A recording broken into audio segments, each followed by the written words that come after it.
When I was growing up in Terang, I had a friend, Gary Hayden. He used to be a keen amateur cray fisherman, and he found a piece of rope when I was a kid and decided he was going to salvage it. And I looked at a tangle a bit like this and I said, "You are dreaming." I just couldn't, at that age, I couldn't understand the patience that would allow you to untangle such a mess and extract a decent bit of rope from it. It isn't easy, it just takes patience.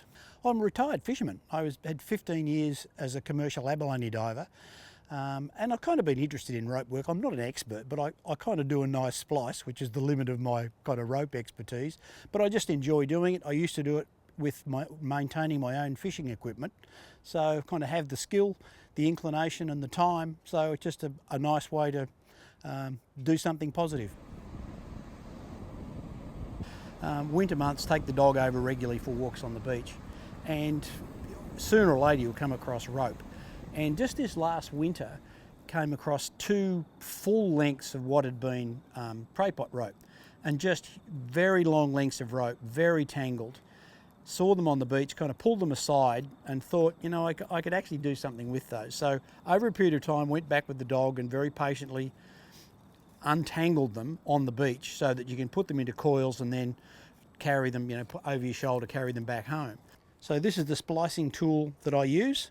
Made it myself, and the way it works is just to open up the lay of the rope, open it up so that you can then thread the rope through the gap, pull it out, close it up, and that's how I do the splicing. So what I'm going to be doing, pull the trigger, get it hot, and I'll just cut that off. So this will just cut straight through the plastic. Just to make it easy, I just do a further cut at an angle, get them sealed off so they're nice and pointy. Because if you don't weld the ends before you start splicing it, it can all unravel in the splice, which gets a bit messy. When you first start opening up the rope, for some reason it's quite stiff. So, and take the center piece of rope through there, and when you pull the fit out, you can pull the rope through.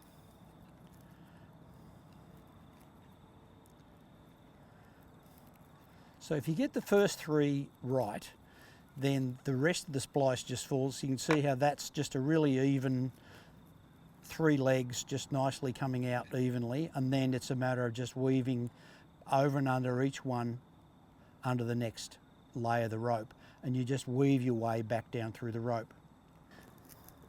Same again there, and then this one round through there, and we'll get that nice and tight. But the starting point is crucial. If you don't get that right, nothing's going to work. Or at least it won't work in a kind of a neat way. I've never done knitting, but I imagine it's the same kind of satisfaction that you get from knitting. And just the sense of satisfaction of, like, I guess it's just creating something that, like, the splice never existed before in this particular rope. So whilst it's repetitive, it's also creative, because you're making a very useful end to the rope.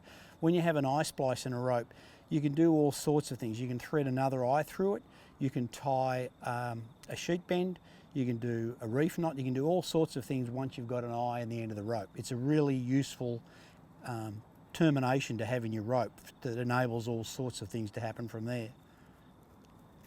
Now, a rough splice, the 3 ends all end at the same point, and I like to drop out kind of one piece of rope at a time so that you get a tapered effect on the splice. So I've got 3 there, so the next row down I'll only do 2,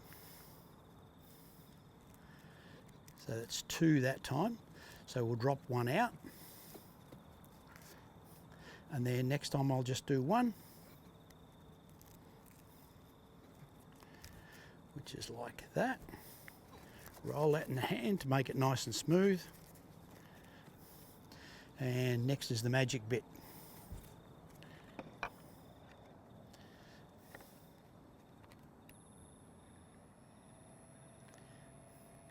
So cut the end off and weld it over so you get a little, almost like a rivet end that stops it from unravelling.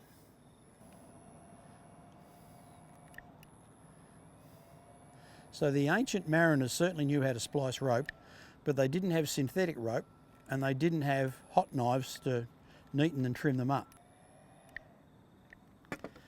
And there we have it. A nice tapered splice. Perfect.